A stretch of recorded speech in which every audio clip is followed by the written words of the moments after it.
I'm Chief Cheryl Victorian. This is Waco PD on the beat. Whether it's crime or just getting to know the Waco Police Department, we're here to talk about things that matter most to you. Hello, Waco, and welcome to Waco PD on the beat. I am Officer Janae Draper with the Neighborhood Engagement Team. And I'm Sierra Shipley, the Public Information Officer. What a great welcome, JD. Hey, I tried. I thought that was a pretty good first-time one. Yeah. All right, today we have my partner here with me with the Neighborhood Engagement Team. We have Bryton Johnson. Hi, Bryton. Hello. He's not used to people saying his first name. I'm sorry. We have Officer Johnson. Hello, Officer Johnson. How are you doing, Officer Drake? I call him Papa Johnson now, like Papa Johnson. John's, Yes. We're expecting a baby. I know. He's expecting his first. Oh, that's so exciting. So Congratulations. excited for him. Congratulations, Laura. Yes. So had to throw that out there, give her a shout out. Exactly. So. We are here to talk about our this is our Crime Week episode, I guess you could say. It's the end of the month. We're through January 23 already. That was quick. Right? That was very quick. It is the quick. end of January now. This episode by the time will it be on airs. Friday, the 27th. Yeah. Did you realize it's the end of January? No, I didn't. I had to look at my watch when you said that. It went by that quick. Yeah. I know. Man. Dang. Yeah, Although I feel like we're in like October at this point. Might as well. I mean, it's going to be spring before we know it. Exactly. And then you'll have to find a new podcast host because I'll probably be vacationing somewhere on a beach when it gets warmer. No. So We'll go maybe on- BJ can We'll go on break. we'll go on a little break. You know, we'll just do our podcast from the beach somewhere. Perfect. Perfect. We're gonna do Perfect. that, Yes. yeah. Well, BJ, you've been on our podcast before. Yes. You came on to talk about yourself. That was the episode, right? Yes. And so you guys can check that one out. I'll look up the episode number a little later, and I'll tell you guys at the end. But we're here to talk about your specific neighborhoods that you, I guess, are over. You help with the neighborhood association. So talk a little bit about that. How many neighborhoods do you have? This is all a part of the neighborhood engagement team, which is your unit. I have 6 neighborhoods, and all by name. I'm going to go down kind of vertically. That's how I remember it. The first one is Brook Oaks. The second one is downtown. Third one is Baylor. The fourth one is Heart of Texas. The fifth one is Richland Hills. And the sixth one is U.S. Highway 84 West. Okay. So Yes. Kind of down there around the Harris Creek neighborhood. Okay. nice. So out of all those, how many of those are active neighborhoods? When we say active neighborhoods, it's more so they have active neighborhood associations that are, they have regular meetings and have a citizen body that attend the meetings. I would say the only ones that are active right now are Brook Oaks and downtown. Okay. Baylor, well, let me it's Brook Oaks downtown. Technically, Brook Oaks downtown, U.S. Highway 84 West. They kind of have some things pop up here and there. And Baylor was active, but it's student-led. I was going to say, does it kind of fluctuate with the school Yeah. season? And this past semester, the students that were leaving it, they graduated and moved on, so they were having trouble kind of getting the student body back together to lead it. So if you live in the Baylor area, whether you're a student or not, just live in the student area, and you're interested in kind of starting that up, you can reach out to, Neighborhood Engagement Team, or we have a neighborhood engagement with the City of Waco, Millette. Yes, Miss Millette Harrison. She's She can. City of Waco engagement staff, and they kind of assist the neighborhoods and the citizens in those said neighborhoods to develop the groups. That's pretty good. That's pretty good. So you guys, too, also not only work with the active neighborhoods, but the ones that are inactive, per se. Maybe you help try and get some more, excitement happening in there? Or? So we don't, and right, you can probably speak to this, we don't actually get them involved. So that's actually Millette Harrison with the City of Waco. She will actually get them up and running. We will assist if they want to have some events or anything like that. But as far as getting, it's up to the neighborhood to want to get involved in it. Right. So it has to be them. But Millette, she works with the city, and she does a great job of kind of leading them and kind of showing them exactly what they need to do to get it up and running. And then we kind of come in as kind of the police side aspect of it, to kind of listen to the neighborhood and what issues and problems they have and what we can do to address it. So we don't actually help getting it up and running. We're not involved in that part. But we are involved as far as kind of helping them educate with, if there's having any issues in the neighborhood, or if there's any problems or anything they want to address, and that's where we come in. Yeah. I just kind of want to reiterate what she said. So the community has a voice, right? So the neighborhood association is supposed to be the voice of the specific neighborhoods within Waco. The idea behind it is they don't want the police department, I say they, I mean powers that be within the city, to try to create this voice, have a part in it. It's the idea is the community itself coming together Right. with a unifying voice and a voice in their concerns, not the police department kind of like curate. Sure. Sure. So we're there to answer the voice, but not necessarily to try to create the unifying body that is the voice. Yeah. Just there, like you said, to help with if things do arise. You guys can, I know you guys actually go out and do, like, a lot of neighborhoods do the trash pickups in, like, their local parks and stuff. Oh, yeah.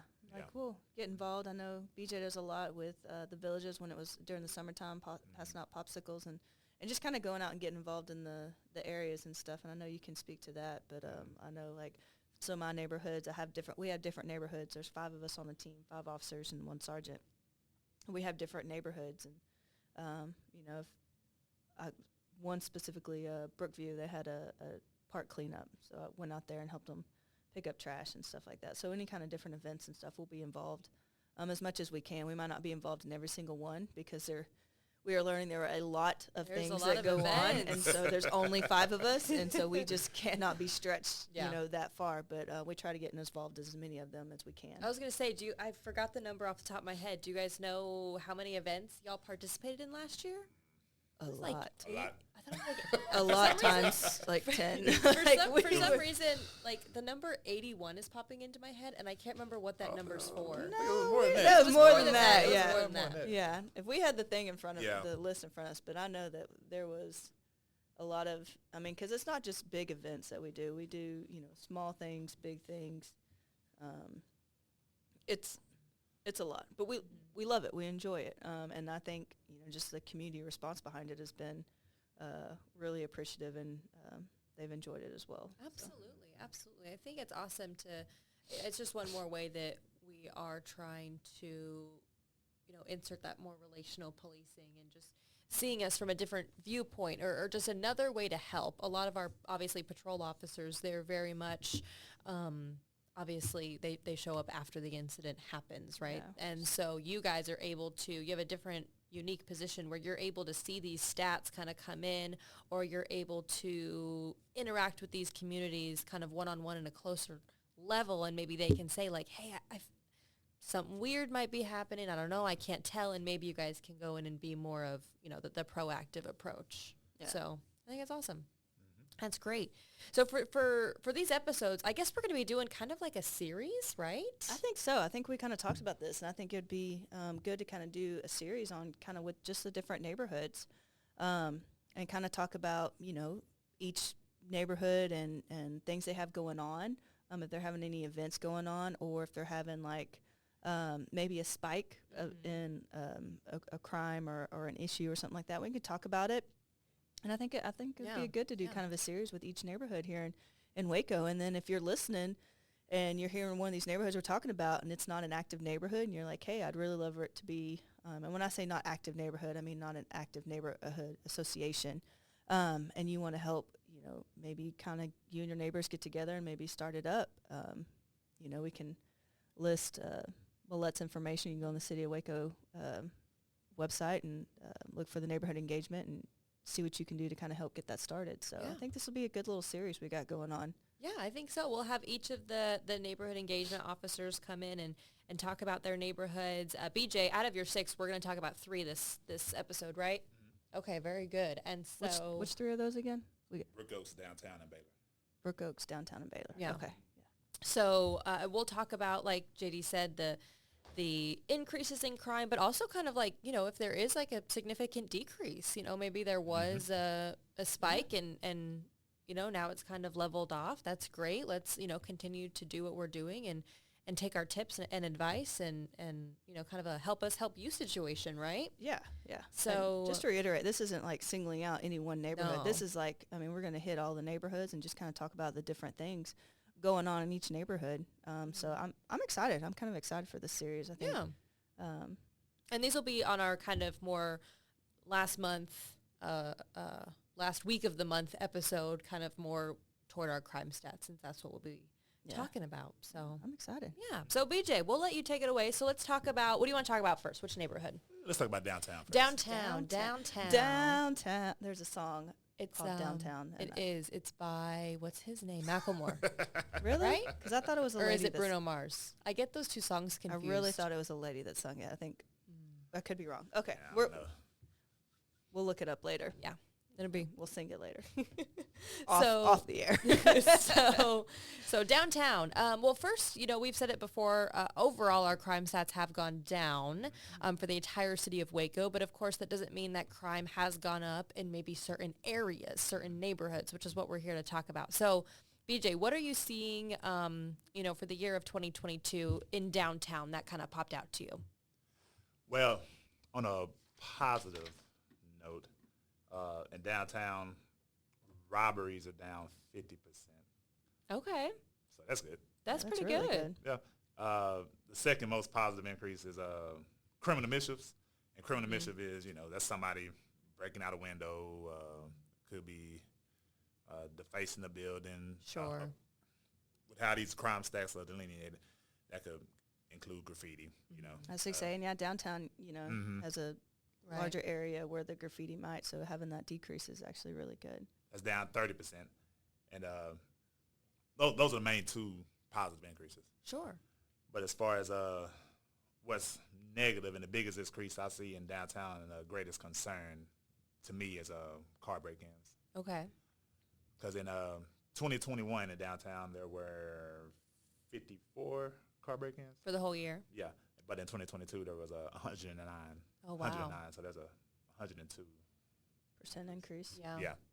So that's a great concern. Mm-hmm. And then I took the time to map out where all these car break-ins happen, the time of day, and I read through the reports to see kind of what was going on with the car break-ins, and the vast majority of them, when I say vast majority, I mean over 80%, where people leaving the car doors unlocked. If their car doors were locked, a lot of times people had their like a valuable, like a purse or something, sitting right in the passenger seat in plain view, and then a person might break in and get it. Same thing, like a bag, like a gym bag. When you say break in, you mean like smash a Like window? shatter the window, Okay. either with their hand or with an object. Okay. And get what they see as valuable and run off. And I mention those things because as far as those car break-ins, a lot of them are really preventable if we hide, lock, take. Yeah. If we hide our valuables, don't leave them in plain sight, lock our vehicles, or if we have something valuable in the car, we take it with us. Because if everybody did those things, you can't eliminate crime 100%. Right. That's a grandiose claim. But we can significantly reduce the occurrence if everybody was to do that. So I see it as an educational piece, trying to get the word out there. Yeah. Because a lot of people live in I would say a bubble, safety bubble. Oh, this won't happen to me, and just don't think about it. You could have kids in the back and have a busy day. You just going to the store, going downtown, the Union Hall or something. I don't know, I'm just throwing that out there. Yeah.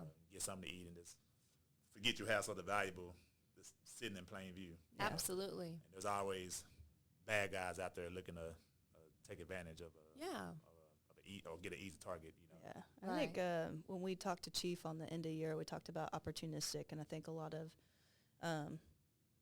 the crimes, it's an opportunity. Unfortunately, like you said, crime is not preventable. We cannot eliminate crime completely, but we can significantly reduce it if we take away those opportunities. And again, we're not like we're all guilty of it. We get busy. We get in a rush. We just don't think about it. So we're not like blaming the victims or anything like that. But it's sometimes just kind of slowing down and being aware of the things that we do. I know I've started to get in a habit because I didn't realize at one point when I was locking my door, my back passenger door did not lock. So I got in a habit of actually when I locked the door, I'd actually just check my handles to make sure that that they did lock. So I've kind of gotten in a habit of that now, which has kind of helped me. But it's just kind of slowing down and kind of, making sure that we do these things to take away this opportunity. because we do want to catch these guys. We do, hold them responsible for the crimes that they do, but we also don't want to make it easy on them. Even something as simple as we're talking about, like hiding our valuables. I know we might go, to the store and might go shopping and stuff like that. If you have can put the stuff in your trunk, and not in your back seat. If you have an SUV and you can, I know a lot of them have those little pull covers. You can kind of cover it up. Something as simple as that might make it just a little bit, take away that opportunity, because these criminals are looking to get in and get out quickly without being seen. So the time that they have to go and search through the car, we want to take that away. So just make sure your doors are locked or taking your stuff. And if you cannot take it, make sure that you hide it. I would say, BJ, you said hide, lock, take, and there are signs all over different parking lots with that phrase. Yeah. And it's so important. It really is, because a lot of times, like you said, if that valuable is sitting in the front seat, I mean, the first thing they're going to do, they're not going to break your window right away, right? They might try your handle first. And a lot of times it's unlocked.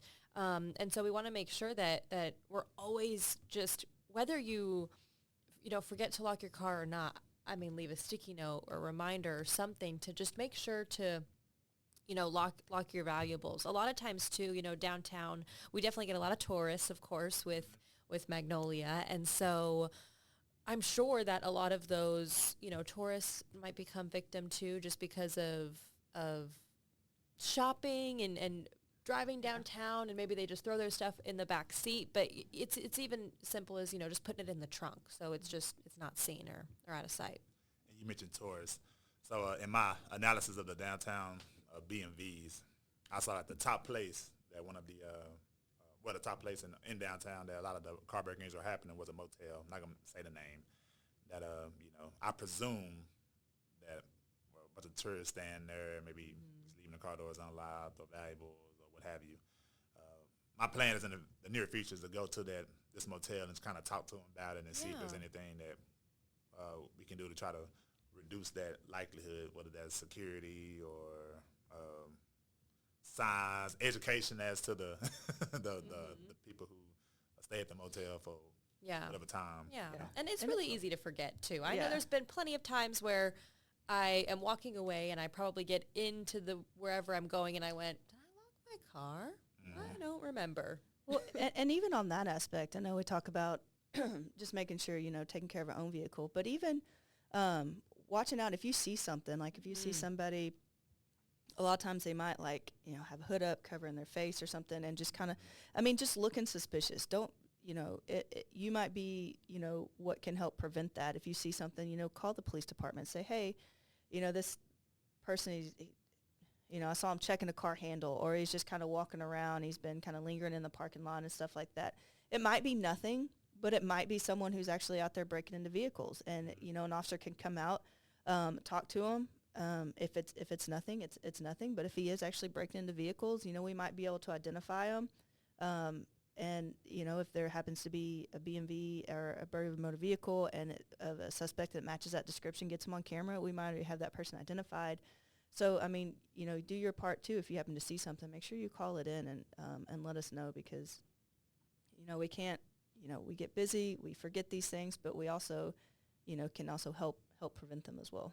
Absolutely. Yeah, that was I guess I could have mentioned too before we kind of started this, but what the stats that we're reading off of are all on our website. And if you guys wanted to, while we're doing this episode, you could follow along. It's on our wacopolice.com. It's under crime stats. And the month that we're looking at is December 22. Mm-hmm. It gives you the stats of December 21 and December 22, but then it gives you also the year-to-date 21 and the year-to-date 22. So that's what we're looking at right now.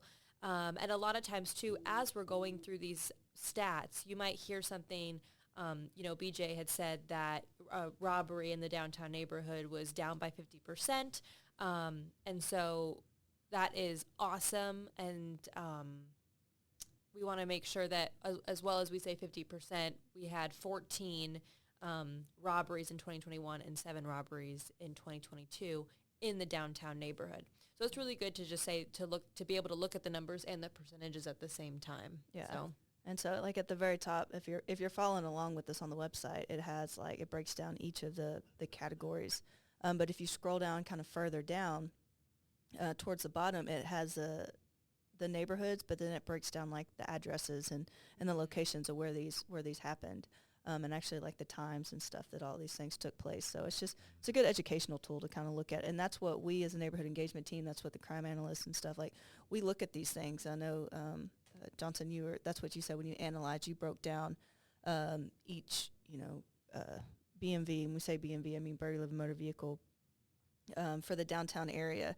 So and then you saw the case number and you read the reports and stuff, and then looked at the address. And so I mean it's very time consuming, but broke them down and kind of analyzed it. But that's what we do though. We look at these things and we see what we can do to kind of go help them, and then go to the area that we see this increase, or the most increase, and kind of talk to them like, hey, different things that we can do to kind of help break that down and help the community. So we've already said it, but that's the value of our unit, because patrol officer, detective, patrol officers swamped with calls, don't really have a lot of time, by and large, to go deeper to what's going on.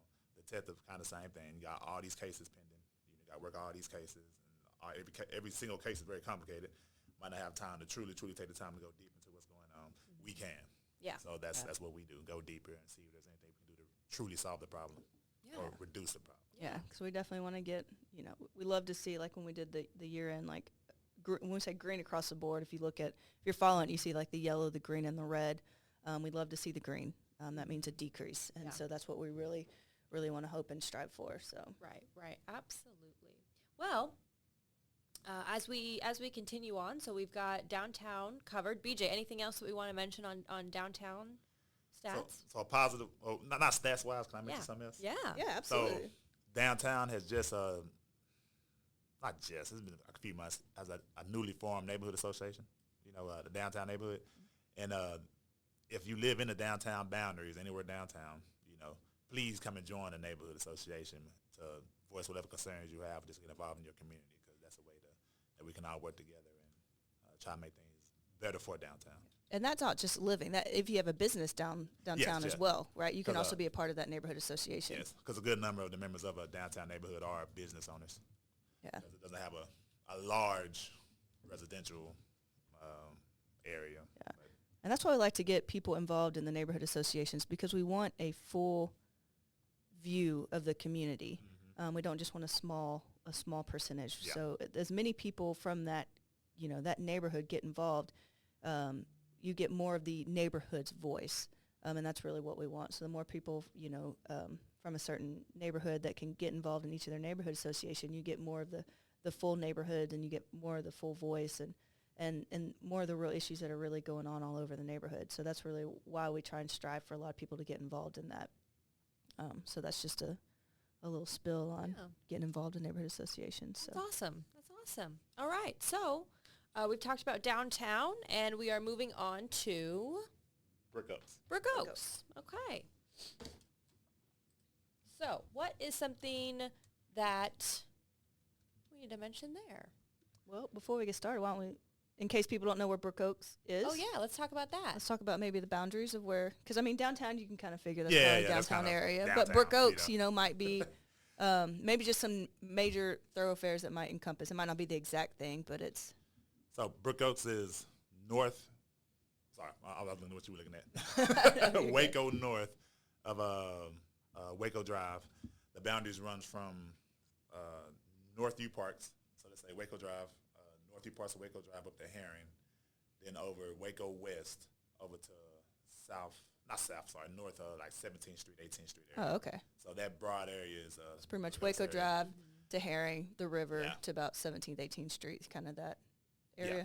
Some places of interest within Brook Oaks is Dewey Park, the Dewey Center, the Villages Apartment Complex, and Barron's Branch Apartment Complex.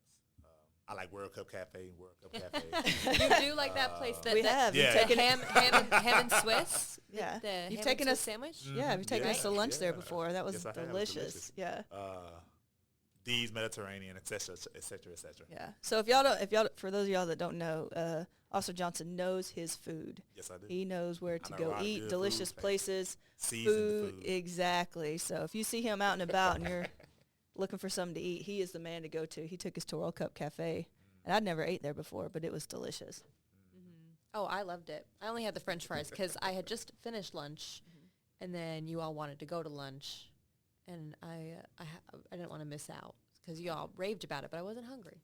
Yeah. So I just had the French fries. But those were good. Those are good. I good. snacked on somebody's It's French important when they got a good French fry. Some free advertisement going on there. So. Exactly. Yeah, mean it, but whatever. So what in Brook Oaks is important to note? So when speaking about Brook Oaks, I'm gonna speak about the historical context of Brook Oaks. Okay. At one time, I'm gonna say maybe I know it's a long time ago, like 20 years ago, 10 plus years ago as well. Brook Oaks was crime-wise one of the I'm say one of the most crime-ridden areas in Waco. But now, Brook Oaks is crime stats-wise like very good, very good. It's not at all what it used to be historically. That's amazing. That's it that's is, and really good. a big part of that is there was one apartment complex in particular in Brook Oaks. It's called Parkside. Back in the day, and Parkside kind of drove a lot of the crime going around in Brook Oaks. But through our safe unit and just different things going on in the Waco Police Department with our Commander Wallace, they all kind of worked with the city, with code enforcement, and they was able to get Parkside shut down and cleared out. And when that apartment complex was cleared out, a lot of the crime went way down. Wow. That's really good. And then Brook Oaks has been it's been on the come up since then, and crime wise, it's one of the least crime ridden areas in Waco. Yeah, that's excellent. That's amazing. Yeah, that's amazing. Yeah, and it just kind of shows if when we work together on problem areas, and that's together as a community. The police can't solve all the problems. Yeah. We got to work together with different entities. That's community members, other city departments, et cetera, et cetera. We could solve some things and make some things happen. Yeah, absolutely. But as far as the specific crime stats, there's a lot of green on Brook Oaks. There is. I'm looking at it right now, and there's a lot of green. There's a lot of green. And these are like big number greens, like so that's.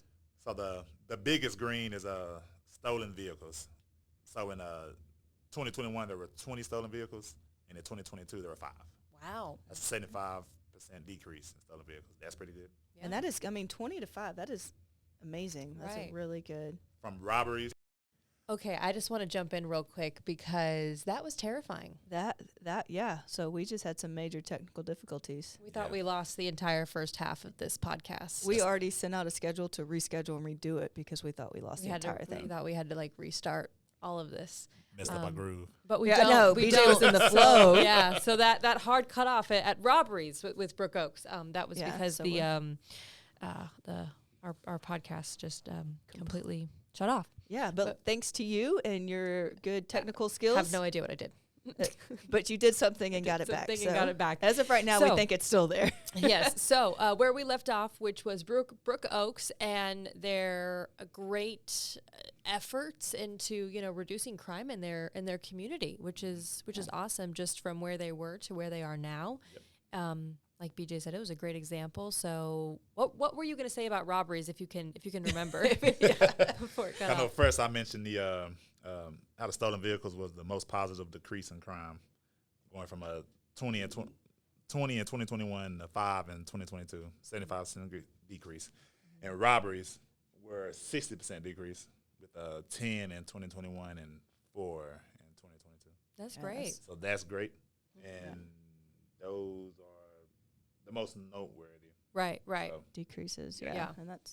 And there's still a lot more decreases on there, but those are the biggest noteworthy ones to talk about. But absolutely. So that's great. BJ, I mean, is there anything that they, like you were talking about, it's a great example of like what the community can do and what us as officers can do when we work with the community. Is there anything like notable that they do that maybe you could share with the community, or as far as like events or anything at all?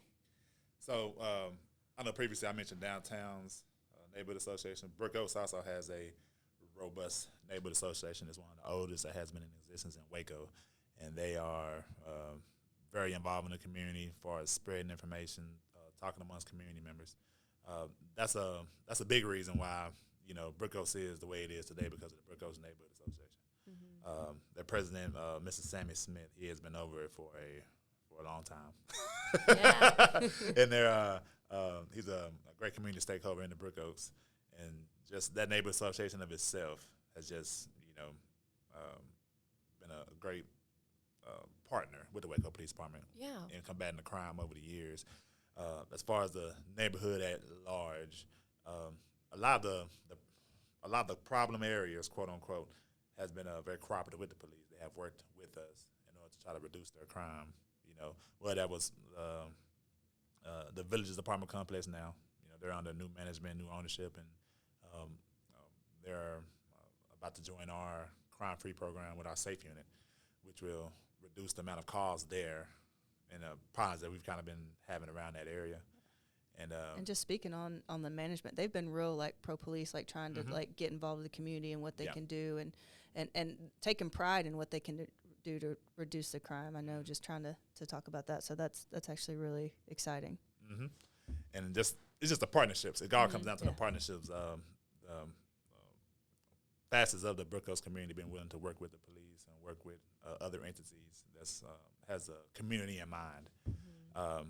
They're willing and they're able to try to put forth the effort to make the reduction of crime and make their neighborhood a better place. Yeah. So that's really where it all comes down to. Right. I think that's awesome. And that's one reason why neighborhood associations are so important, I feel. Because I think it's a group of people who love where they live. They want a great place to live. And so they're all working together to achieve that. Yeah. Right? Yeah, So exactly. I think that's awesome. Okay. And then our third.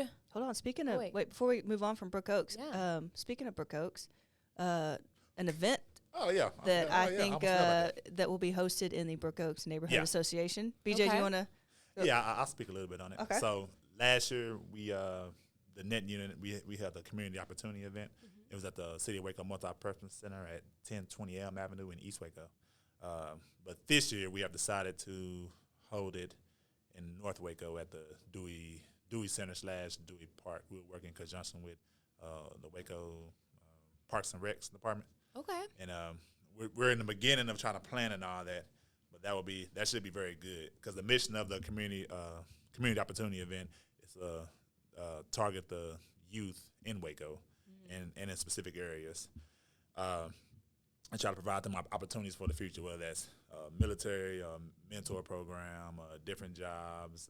Last year we had the Baylor men's basketball team and Baylor head coach Scott Drew show up, and just try to impact the youth positively, because the youth are our future. Absolutely. Right? So we're trying to just reach out to the Waco youth and show paths for a brighter future, and combat against a lot of the negative influence that are out there in our community today. Yeah. So again, we're planning to hold that at the Dewey Community Center / Dewey Park, May 20th. I was going to say, is there May. I don't think May 20th is the date. Yeah, it could change. Projected. Yeah, that's the projected date. That's the date that we are looking to get set. I don't think it's 100%. I think it's like 95% set in stone. I don't think it's 100% confirmed. Okay. But yeah, so that's something we have to look forward to. Yeah. Coming up here. And we'll make sure to update everyone as that information does get solidified. Of course, that will then go on our Facebook page and Twitter and Instagram. So yeah, we will definitely be. Oh yeah, you'll be hearing a lot about it. We'll be hearing a lot about the CO. Yeah, which I always like to say, because listen, maybe it's not an immediate light bulb in their head, but the CO is like Waco. Exactly. Yeah, that's where the whole name came from. So fast. Yeah. So we didn't just throw that name together. It actually came up. Detective Hawkins came up with the name of it for a specific reason, because again, it's targeted for the youth. And a lot of youth call, Waco the CO. Mm-hmm. So that name came from the CO, Community Opportunity Event, COE, came from, the slang for Waco that we used, that the youth use. It's those hip terms that I am not up to date with. Clearly.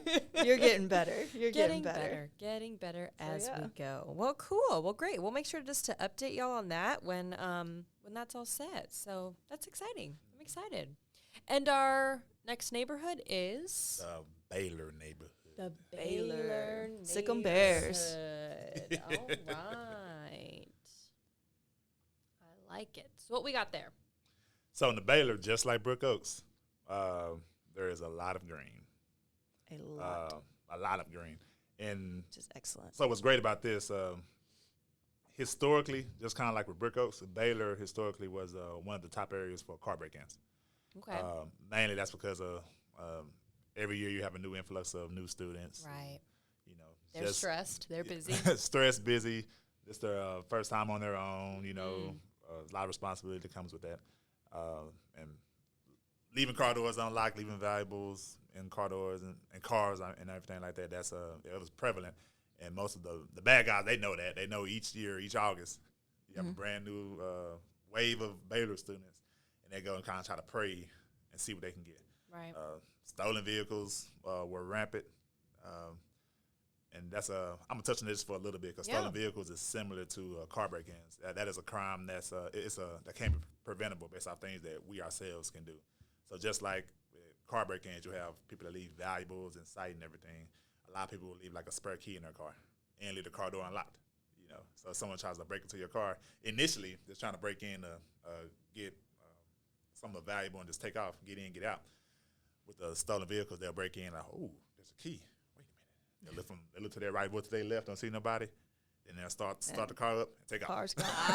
Yeah. You know, and another thing with that is a lot of people, they will when they stop at a convenience store or something, they'll leave their car running. They'll leave the car running. You know, there's always people lurking.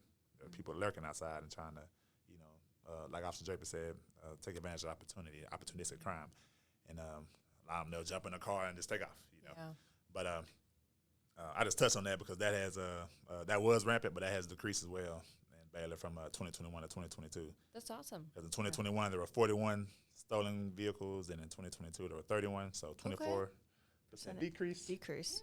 Yeah. There's a lot of decreases, really. I mean, I'm looking at it right now, you know. and there is a lot of. I mean, and that's amazing. That shows to, you know, again, the community. And police department and, you know, city departments and everybody just working together to get that, to show that. I mean, it's actually really, really remarkable to kind of look at it and see all that. So a big reason for this decrease in crime that I can personally attest to is the Baylor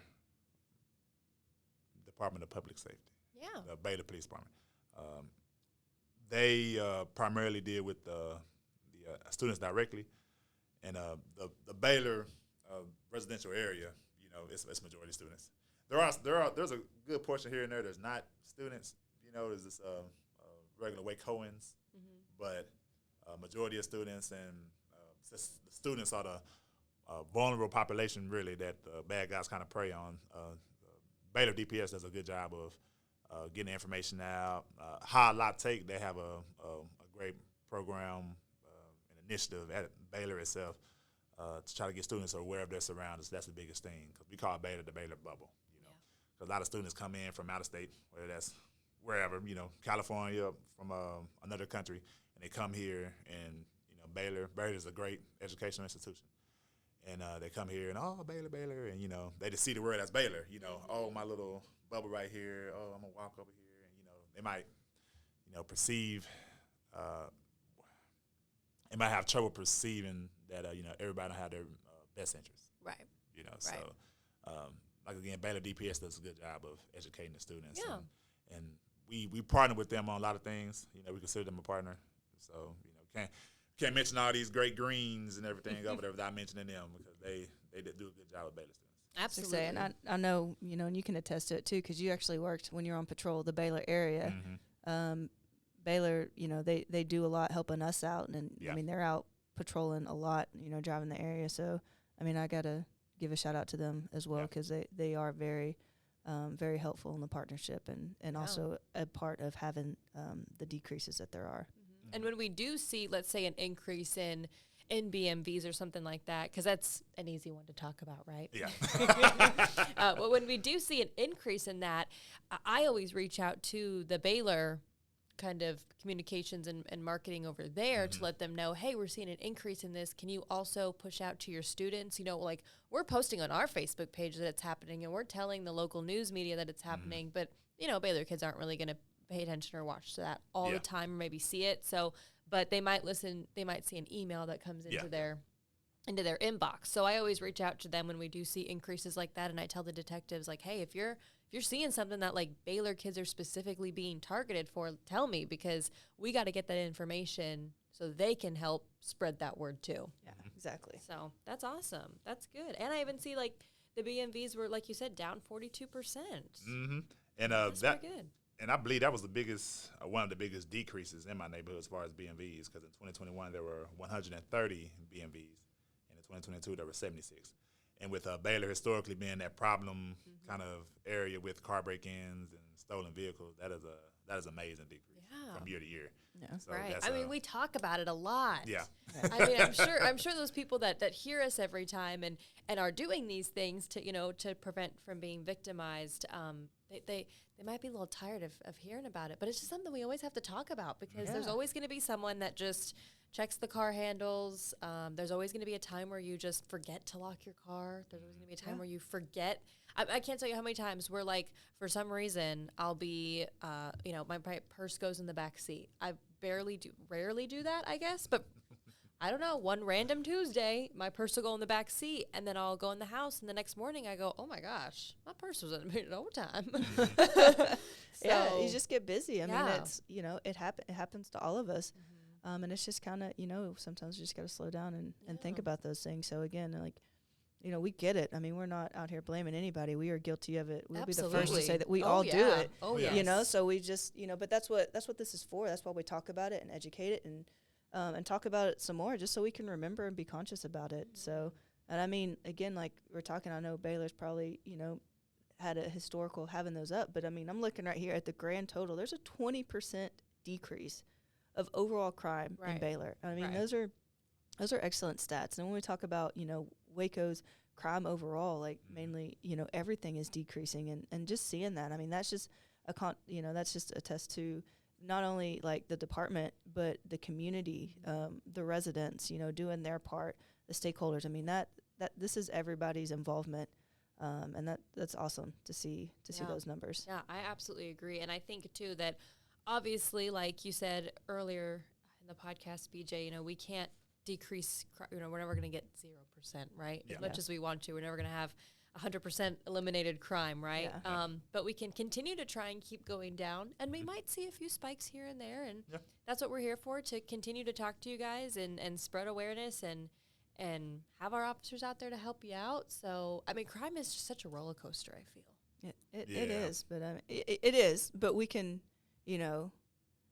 there are more people. The percentage of people that want to see crime reduced, that want to do the right thing, that want to help, that number significantly outweighs the people who are out there trying to victimize people. Absolutely. So all of us, doing our part, I mean, we're going to continue to see this. Yeah. So as long as we continue to do our part and don't just take this as like, okay, now we're done, we saw the decrease. No, this is a continuous thing that we have to do. But I mean, this just gives you motivation to keep doing it. Yeah. So Yeah. I mean, we still need y'all's help, and we'll still be out there doing what we can to, help prevent this. So, So well, I'm really glad that we didn't have to start this whole podcast over. Yes, me too. That would have been a challenge. that would have been a challenge, but we got through it. And Oh, again, my like goodness. I mean, I'm excited for this series, the neighborhood series. I Yeah. think this will be good to kind of just talk about the different neighborhoods and each thing going on and in each of them. And again, if we keep saying, like, if there's something y'all want to hear or talk about, put it in the comment section. Send a message to us. This podcast is for y'all. So anything that y'all want to hear, talk about, Send us a message on our Waco Police Department page. Yeah, absolutely. So that way we can get it out there. Yeah, because we absolutely want to talk about what you guys want to hear. So Exactly. And we love talking. So as you can see. Well, thank you, BJ. Anything else that you want to touch on before we wrap it up? It's the only thing that I will mention is that no matter what neighborhood we speak on here or whatever, we want to work with the community. So if there are any groups in any of the neighborhoods we mentioned or in Waco period that are for the community that won't change, reach out to us. You can reach out to us, neighborhood engagement team, reach out to patrol officer, detective, anybody, and so we can try to work together to try to affect change in our areas. Because we got So Yeah. we gotta, we all gotta work together. Can't no one group, no one person change everything. So we gotta work together to see if we can make Waco a better place for everyone. Absolutely. The co. And stay tuned for the and updates on that. I'm excited. Yeah. So, well, thank you all for listening on this week's episode of Waco PD on the Beat. We look forward to a great year of these episodes. Yeah, so keep already at the end of listening and- January. CCC. Already at the end. All right, guys. I'm Sierra Shipley, the Public Information Officer for the Waco Police Department. And I'm Officer Janae Draper with the Neighborhood Engagement Team with Have- my partner, Bryton Johnson. That's right. Have a great day, Waco. Waco PD on the beat. The heartbeat serving